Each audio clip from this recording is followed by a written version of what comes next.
آج 10 شعبان اتوار کے دن جو شخص اللہ سبحانہ و تعالیٰ کے پیارے نام کا عمل کرتا ہے یا قرآن پاک کی اس سورت کا ورد کرتا ہے یا اس تسبیح کو پڑھتا ہے، یقین جانیے وہ دولت سے مالا مال ہو جاتا ہے، رزق میں برکت ہو جاتی ہے، دولت میں برکت ہو جاتی ہے، مال میں برکت ہو جاتی ہے، عزت، شہرت، دولت سب کچھ اس کے قدموں میں ہوتا ہے اگر وہ قرآن پاک کی اس سورت کو کچھ اس انداز میں پڑھے جیسے آگے چل کر ہم آپ کو بتائیں گے۔ معزز سامعین کرام، 10 شعبان اتوار کے دن خاص عمل۔ اتوار کا دن چونکہ فرصت کا دن ہوتا ہے، اس لیے فرصت کے ان لمحوں میں اپنے رب کو یاد کیجئے، اپنی مشکلات کو کم کیجئے، اپنی تکلیفوں کو اپنے رب سے دور کروائیے اور اپنے حالات کو بدلیے۔ میں یوں کہوں تو غلط نہ ہوگا، یہ دولت کی چابی ہے، یہ اللہ کے غیبی خزانوں کو کھولنے کی چابی ہے، یہ اللہ کے غیبی خزانوں سے لینے کی چابی ہے۔ آج تک جس شخص نے یہ عمل کیا وہ کروڑ پتی بن گیا، اس کا گھر کا بچہ بچہ کروڑ پتی بن گیا جس گھر کے اندر یہ تسبیح پڑھی گئی، اور اس تسبیح والے کو اللہ خود سلام کرتے ہیں۔ اور ماہ شعبان چل رہا ہے، 15 شعبان سے پہلے پہلے اس تسبیح کو آگے شیئر کر دو، آگے بتا دو، تاکہ 15 شعبان سے پہلے پہلے اس تسبیح کا ورد کر لیا جائے، کیونکہ جو شخص اس تسبیح کو اس طریقے سے پڑھتا ہے تو اللہ اس کی مشکلات کو دور کر دیتا ہے۔ وہ جاب کی مشکل ہو، رزق کی مشکل ہو، اولاد کی مشکل ہو، کہیں پر اولاد نہیں ہو رہی یا پھر اولاد ہے لیکن اولاد نافرمان ہے، ہر صورت میں اس صورت کو پڑھ لیجئے تو انشاءاللہ یہ صورت آپ کو مشکلات سے نکال دے گی۔ کوئی پریشان ہے، کاروبار پر بندش ہے، رزق پر بندش ہے، رشتوں پر بندش ہے، اولاد پر بندش ہے، تو وہ بندشیں بھی اس ایک عمل کے ذریعے سے ٹوٹ جائیں گی۔ بسم اللہ الرحمن الرحیم۔ السلام علیکم ورحمۃ اللہ وبرکاتہ۔ معزز سامعین کرام، آج جو ہم آپ کی خدمت میں حاضر ہوئے ہیں، یہ مصائب، تکلیفوں، پریشانیوں سے نجات کا وہ آزمودہ عمل لے کر حاضر ہوئے ہیں، بیماریوں سے نجات کا وہ مجرب عمل لے کر حاضر ہوئے ہیں جو بڑے سے بڑے پیر نے اپنے خاص مرید کو دیا ہو، یعنی پیران پیر شیخ عبد القادر جیلانی رحمۃ اللہ علیہ اور حضرت حسن بصری رحمۃ اللہ علیہ، ان سے بھی بڑے پیر جناب نبی کریم صلی اللہ علیہ وآلہ وسلم نے اپنے خاص صحابہ کرام کو دیا ہے، اس کو لے کر آپ کی خدمت میں حاضر ہوئے ہیں۔ معزز سامعین کرام، جب انسان مشکل میں پھنس جاتا ہے، تکلیف میں پھنس جاتا ہے، پریشانی آ جاتی ہے، اس وقت اپنے رب کے در پہ آتا ہے، اپنے اللہ کو مناتا ہے اور اپنے اللہ کے سامنے سجدہ ریز ہو جاتا ہے۔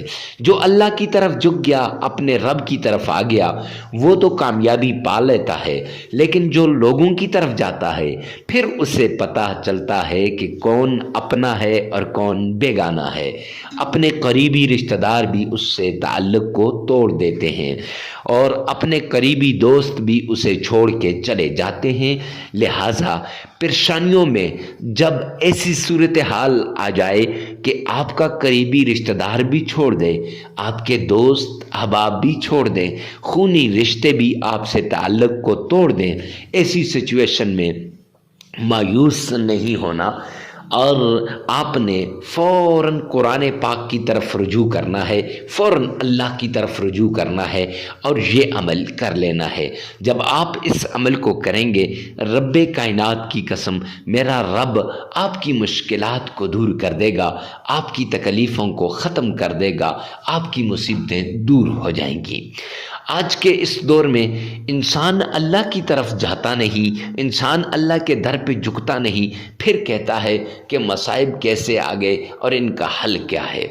اکثر لوگ مجھے کہتے ہیں مفتی صاحب ہم نے وہ وظیفہ کیا اور فلاں نے بھی وہ وظیفہ کیا، اس کو تو بڑا افاقہ ہوا، اسے تو کامیابی مل گئی، اس کو تو اللہ نے ارب پتی بنا دیا، لیکن مجھے کچھ بھی نہیں ملا۔ ارے وجہ کیا ہے؟ اور کچھ کمنٹ میں کہتے ہیں کہ حضرت بیان نہ کریں۔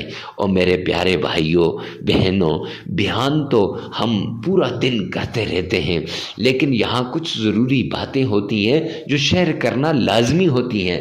دیکھیں نا، جب رزق کی پریشانی ہو، مال کی پریشانی ہو، دولت کی پریشانی ہو، جاب کی پریشانی ہو، اولاد کی پریشانی ہو، تو انسان مارے مارے کہاں سے کہاں نہیں جاتا۔ تو کیا 2-4 منٹ کے لیے بیٹھ کے اللہ کی رضا کے لیے اس عمل کو سن لینا، پھر اپنے رب کے نام کو، پھر اپنے رب کے کلام کو، پھر اپنے رب کے قرآن کی آیتوں کو پڑھ لینا، کیا یہ کوئی مشکل کام ہے؟ نہیں میرے بھائی۔ تو یقین جانیے، جو صدقے دل سے کرے گا من کی ساری مرادوں کو پالے گا، تکلیفیں دور ہو جائیں گی، مصیبتیں ختم ہو کے رہ جائیں گی۔ جو باتیں میں نے گنی ہیں، یہ ساری باتوں کے لیے ایسا عمل ہے کہ آپ سوچ بھی نہیں سکتے۔ یوں کہوں تو غلط نہ ہوگا کہ یہ اللہ کے غیبی خزانوں کی چابی ہے، یہ اللہ کے غیبی خزانوں کو کھلوانے والی چابی ہے۔ یہ جاب کے لیے، یہ اپنی پریشانی کو دور کرنے کے لیے، بے اولادی کے خاتمے کے لیے ایسا مجرب عمل ہے کہ آج تک اس جیسا عمل دیکھا نہیں۔ پرانی بیماری ہو، جڑ سے اکھڑ جاتی ہے، لیکن شرط یہ ہے صدقے دل سے کریں اور پوری توجہ کے ساتھ کریں، اور اس بات کا خیال رکھیں کہ آپ پورے وظیفے کو کر رہے ہو، کوئی چیز رہ نہ جائے۔ اکثر لوگوں سے رہ جاتی ہیں، شرائط رہ جاتی ہیں یا وظیفہ رہ جاتا ہے، تو شرطوں کو بھی پورا سننا ہے اور اس کے بعد پورے عمل کو کرنا ہے، اور اس سے پہلے ویڈیو کو ثواب کی نیت سے صدقہ جاریہ سمجھ کر شیئر کرنا مت بھولیے گا۔ شرائط میں سب سے پہلی شرط، اللہ سبحانہ و تعالی کے حضور آپ نے حلال کمانا ہے، حلال کھانا ہے، حلال پہننا ہے۔ کیوں؟ سرور کونین نے فرمایا الکاسب حبیب اللہ، محنتی اللہ کا دوست ہے، اور آپ نے محنت کرنی ہے۔ اور دوسری ایک حدیث پاک میں سرور کونین نے فرمایا جو شخص حرام کا ایک لقمہ کھاتا ہے تو 40 دن تک اس کی کوئی عبادت قبول نہیں ہوتی، نہ نماز قبول ہوتی ہے، نہ اس کی اور کوئی عبادت قبول ہوتی ہے۔ تو معزز سامعین کرام، اگر آپ نے حرام کھا لیا تو پھر آپ کی عبادات قبول نہیں ہوں گی، تو وظائف کہاں سے اثر کریں گے؟ تو وہ وظائف کے مؤثر ہونے کے لیے پہلی شرط حلال کمانا، حلال کھانا، حلال پینا اور حلال پہننا ہے۔ تو اس لیے آپ نے پہلی شرط پر عمل کرتے ہوئے حلال کمانا ہے، حلال کھانا ہے اور حلال پہننا ہے۔ دوسری شرط، آپ نے نماز کی پابندی کرنی ہے، کیوں اللہ کا اعلان ہے قرآن پاک کے اندر وَمَنْ أَعْرَضَ عَنْ ذِكْرِي فَإِنَّ لَهُ مَعِيشَةً ضَنْكًا، جو میرے سامنے جھکنے سے اعراض کرے گا، جو میری یاد سے غافل ہوگا، جو مجھے یاد نہیں کرے گا، قرآن کی تلاوت نہیں کرے گا، نماز نہیں پڑھے گا، فرمایا فَإِنَّ لَهُ مَعِيشَةً ضَنْكًا، میں اس کی معیشت کو تباہ و برباد کر کے رکھ دوں گا۔ تو جب اللہ کسی کی معیشت کو تباہ و برباد کر دیں تو کوئی ہے جو اس کی معیشت کو صحیح کر سکے؟ تو اس لیے معزز سامعین کرام، آپ نے یہ 5 نمازیں لازمی پڑھنی ہے۔ ہاں آگے پیچھے ہو جائیں تو خیر، لیکن وقت پہ پڑھنے کی کوشش کرنی چاہیے۔ تیسری شرط، آپ نے اکیلے میں، تنہائی میں، ایسی جگہ میں آپ نے عمل کرنا ہے جہاں کوئی آپ کو ڈسٹرب نہ کرے، ڈسٹربنگ کریٹ نہ کرے۔ کیوں؟ جب ڈسٹرب ہوں گے پھر وظیفے کی طرف دھیان نہیں رہے گا، جب دھیان نہیں رہے گا تو پھر معزز سامعین کرام کیسے وہ وظیفہ قبول ہوگا؟ لہٰذا وظیفہ کرتے وقت جس مشکل کے لیے، جس بیماری کے لیے، جس تکلیف کے لیے، جس چیز کے لیے آپ وظیفہ کر رہے ہیں، اس چیز کو، اس بیماری کو، اس مشکل کو، اس تکلیف کو آپ نے سامنے رکھنا ہے اور اس کو ذہن میں رکھ کر پھر آپ نے عمل کرنا ہے۔ انشاءاللہ یہ عمل آپ کے لیے آخری عمل ثابت ہوگا، آپ کی تکلیفیں دور ہو جائیں گی، آپ کی مصیبتیں ختم ہو جائیں گی۔ ہر طرح کی تکلیف سے نجات کے لیے آپ نے اس طریقے کو اپنانا ہے۔ یہ 3 شرائط ہیں، ان پہ لازمی عمل کیجیے گا۔ سب سے پہلے آپ نے آمنہ کے لال عبداللہ کے در یتیم جناب نبی کریم صلی اللہ علیہ وآلہ وسلم کی شان میں عقیدت کے ساتھ، پیار کے ساتھ، محبت کے ساتھ، عشق کے ساتھ درود پاک پڑھنا ہے۔ معزز سامعین کرام، درود پاک اس طریقے سے پڑھنا ہے گویا آپ روضہ رسول کی جالیوں کو تھام کے کھڑے ہیں، یا آپ نے آقا کے روضے کی جالیوں کو تھام رکھا ہے، یا آپ آقا کے روضے کی جالیوں کے سامنے کھڑے ہیں، عشق کے ساتھ۔ اب کون سا درود پاک پڑھنا ہے اور کتنی بار پڑھنا ہے؟ درود پاک نماز والا، جسے درود ابراہیمی کہتے ہیں، وہ درود پاک پڑھنا ہے اور 3 بار پڑھنا ہے۔ کیسے پڑھنا ہے؟ آئیے ایک بار بآواز بلند سن لیجئے گا۔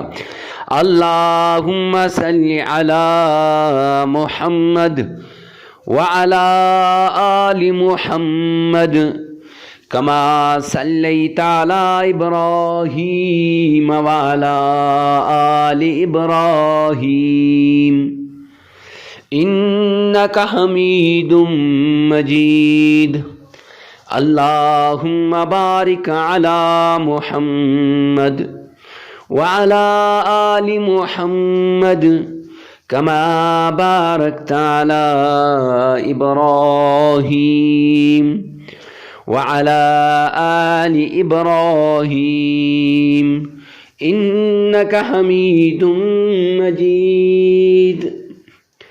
معزز سامعین کرام، یہ درود پاک 3 بار پڑھنے کے بعد آپ نے دشمنوں کو زیر کرنے والی تسبیح، دشمن کو اپنے سامنے گھٹنے ٹیکنے والی تسبیح، اور دشمن جتنا بھی طاقتور ہو آپ کے سامنے معافیاں مانگتا ہوا آئے گا، وہ والی تسبیح قرآن پاک کی ایک چھوٹی سی آیت ہے، صم بکم عمی فہم لا یرجعون، یہ پڑھنی ہے اور یہ یاد رکھیں، یہ آپ نے 313 مرتبہ پڑھنی ہے۔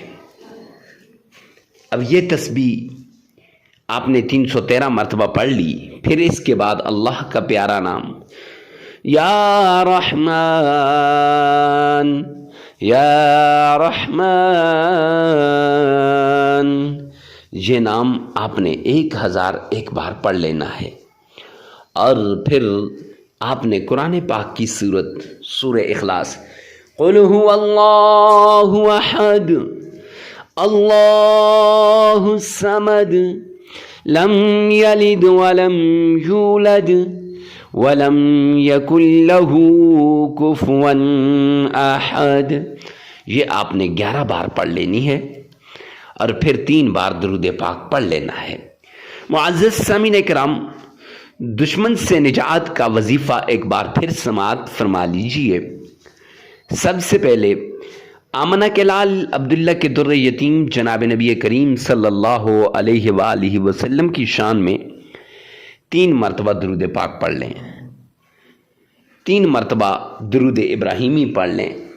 پڑھنے کے بعد آپ نے قرآن پاک کی آیت صم بکم عمی فہم لا یرجعون، یہ 313 مرتبہ پڑھنی ہے، اور پھر اللہ کا نام یا رحمان 1001 بار پڑھ لینا ہے، اور پھر قرآن پاک کی چھوٹی سی سورت جسے سورہ اخلاص کہتے ہیں، سورہ اخلاص آپ نے صرف 11 بار پڑھنی ہے، اور پھر 3 بار وہی درود پاک جسے درود ابراہیمی کہتے ہیں، وہ درود پاک آپ نے 3 مرتبہ پڑھ لینا ہے، عمل مکمل ہو جائے گا۔ یہ عمل آپ لگاتار 3 دن بھی کر سکتے ہیں، 5 دن بھی کر سکتے ہیں، 7 دن بھی۔